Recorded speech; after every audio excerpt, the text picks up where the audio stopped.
Hello అండి. అందరూ ఎలా ఉన్నారు? మీరందరూ బాగున్నారనుకుంటున్నాను. నేను కూడా బాగున్నానండి. పొద్దున్నే ఎక్కడికెళ్తున్నాము అని అనుకుంటున్నారా? అదేనండోయ్! మా శ్రీకాకుళం జిల్లా టెక్కిల్ మండలంలో రావివలస అనే గ్రామం ఉంది. ఆ! శివాలయం ఒకటుంది. మేము ప్రతి సంవత్సరం కూడా ఏదో ఒక టైంలో చూసుకొని వెళ్ళి దర్శనం చేసుకుంటాము. ఆ గుడి పేరు ఎండల మల్లికార్జున స్వామి వారి దేవస్థానం రావివలస. ఇగోండి గుడి దగ్గరకు వచ్చామా, చూసారా మొత్తం. అంటే ముందు రోజు శివరాత్రి జరిగింది కదండి, మొత్తం టెంట్లు అవన్నీ వేసి చాలామంది జనాలు వస్తారు. చాలా రష్గా ఉంటుంది, చాలా ఎక్కువ మంది వస్తుంటారు అనమాట. ఇక్కడ బాగా ఫేమస్ ఈ టెంపుల్. ఇగోండి గుడి లోపలికి వచ్చాము, చూసారా ఎంత చక్కగా, చాలా బాగుంటుందండి. అయితే మా అమ్మగారు చెప్పడం ఏం చెప్పారంటే, మా అమ్మగారు చిన్నప్పుడు చాలా చిన్నగా శివలింగం ఉండేది, అది రాను రాను చాలా పెద్దగా అయిందని చెప్తా ఉంటారు. సో ఇప్పుడు మీకు ఆ వీడియోలో ఆ శివలింగాన్ని చూపిస్తాను. మా శివయ్య ఎంత పెద్దగా కొలువు తీరై ఉన్నారో చూపిస్తాను మీకు. చూడండి తాబేలు, నందీశ్వరుడు. అంటే ముందు రోజు విభూది అభిషేకం జరిగిందంటండి. మేము మరుసటి రోజు శనివారం మేము వచ్చాము దర్శనం చేసుకోవడానికి. కానీ చూసారా తాబేలు విజ్జిగా ఉంది. ఇదిగోండి చాలా బాగుంటుంది టెంపుల్, బాగా ఫేమస్ అండి. మా చుట్టుపక్కల ఏం చెప్తారంటే, చిన్నపిల్లలకి ఆరోగ్యం బాగలేకపోయినా గజ్జి, తామ్ర ఇలాంటి ఏవైనా డిసీజ్ వచ్చినా మేము ఇక్కడికే వచ్చి దండం పెట్టుకుంటాం. మా పేరెంట్స్ అదే చెప్పేవారు, మేము కూడా అదే చేసేవాళ్ళం. ఇంకా దండం పెట్టుకొని వెళ్ళాము, తగ్గేసరికి వచ్చి మళ్ళీ మొక్కు తీర్చుకునేవాళ్ళం, వచ్చి అభిషేకం చేసుకొని నమస్కరించుకునేవాళ్ళం. చూసారా ఎంత పెద్దగా ఉంది శివలింగం. దీన్ని యునెస్కో హెరిటేజ్గా కూడా గుర్తించారని చెప్తున్నారు, మరి చూడాలి. చూసారా ఎంత పెద్దగా ఉంది. ఒకప్పుడు పైన టాప్ ఉండేది కాదండి, అంటే శివలింగం పెరుగుతూ ఉందని. అందుకే ఈయన గుడికి కూడా ఏంటంటే ఎండల మల్లికార్జున స్వామి అంటారు. ఆయన ఎండలో ఉంటారనమాట. ఎండ, వాన, గాలి అన్నీ తగులుతూ ఉంటాయన్నమాట ఈ శివలింగంకి. మనం ఏదైనా మొక్కుకున్నాం అనుకోండి, తప్పనిసరిగా నెరవేరుతుంది ఆ కోరిక.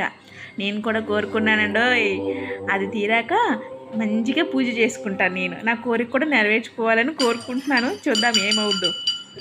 గుడి పైన అండి చాలా బాగుంటుంది, చాలామంది వస్తుంటారు, ఎక్కడెక్కడి నుంచో వచ్చారు. మేము వెళ్ళే రోజు కూడా విజయవాడ నుంచి ఒక ఫ్యామిలీస్ వచ్చారండి, నెట్లో చూసుకొని అలా వచ్చారంట, చెప్పారనమాట. నేను కూడా చాలా హ్యాపీగా ఫీల్ అయ్యాను. నేను చాలా రోజుల నుంచి వద్దాం అనుకుంటున్నాను, కానీ కుదరట్లేదు. మేము ఉండేది తణుకు, వెస్ట్ గోదావరిలో ఉంటున్నాం. అమ్మ వాళ్ళది శ్రీకాకుళం, అత్తయ్య వాళ్ళది ఈస్ట్ గోదావరి. మా హస్బెండ్ జాబు వెస్ట్ గోదావరి, తణుకులో ఉంటున్నాం మేము ఇప్పుడు. చూసారా మా అభిషేకం అయిపోయింది, పంతులు గారు అభిషేకం అవన్నీ చేసేసాక నేను చక్కగా వీడియో తీసుకుంటానంటే తీసుకోండి అమ్మ అని చెప్పి పర్మిషన్ ఇచ్చారు. నేను చాలా చక్కగా వీడియో అవి తీసుకున్నాను, నా యూట్యూబ్ ఛానల్లో అప్లోడ్ చేస్తాను, అందరూ చూడండి. మీరు ఏవైనా కోరిక కోరుకున్నా ఎప్పుడైనా ఇటువైపు వచ్చినా దర్శనం చేసుకోండి, చాలా బాగుంటుంది టెంపుల్. చూసారా మా శివయ్య ఎంత అందంగా ఉన్నారు విభూతితో.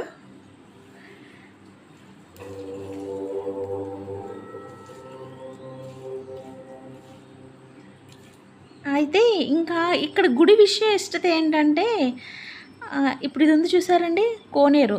ఎవరైనా పుట్టుగప్పు తీసుకోవాలనుకున్న, ఏదైనా మొక్కుకున్నది అది తీరితే వచ్చి మళ్ళీ ఇక్కడ జుట్టు ఇవ్వటం అవన్నీ మొక్కులు తీర్చుకుంటారండి. రామలక్ష్మణులు వనవాసంకి వెళ్ళేటప్పుడు రామయ్య, లక్ష్మణుడు, మన సీతమ్మ వారు ఇక్కడ శివాలయాన్ని దర్శనం చేసుకొని వెళ్ళారని చెప్తుంటారండి. ఈ కొండపైన సీతమ్మ వారి పాదాలు కూడా ఉన్నాయండి. నేను మీకు ఈ వీడియోలో చూపిస్తాను. ఇదిగోండి సీతమ్మ వారి పాదాలు. ఇవ్వండి చుట్టూ పువ్వులు పెట్టి అలంకరించి దీపం పెట్టారు ఎవరో మనకంటే. ఈ ఊరు గ్రామస్తులు రోజు మార్నింగ్ వచ్చి కొంతమంది అభిషేకం చేసుకొని దీపం పెట్టి నమస్కరించుకుంటూ వాళ్ళు నిత్య పనులు చేసుకుంటారట అండి, అక్కడ వాళ్ళు చెప్తుంటారు. ఇంకా మేము కూడా ఎప్పటి నుంచో వద్దాం అనుకున్నా రావక ఇది వచ్చాం. పర్ణశాలలో సీతమ్మ వారి పాదాలు ఉంటాయండి. ఇదిగోండి పర్ణశాల. ఇక్కడ ఇంకా అయ్యప్ప స్వామి టెంపుల్ ఉంది, ఆంజనేయ స్వామి టెంపుల్ ఉంది. ఇదిగోండి చూసారా ఎంత బాగుందో, చాలా బాగుంటుందండి. ఒక్కసారి వచ్చి చూడండి,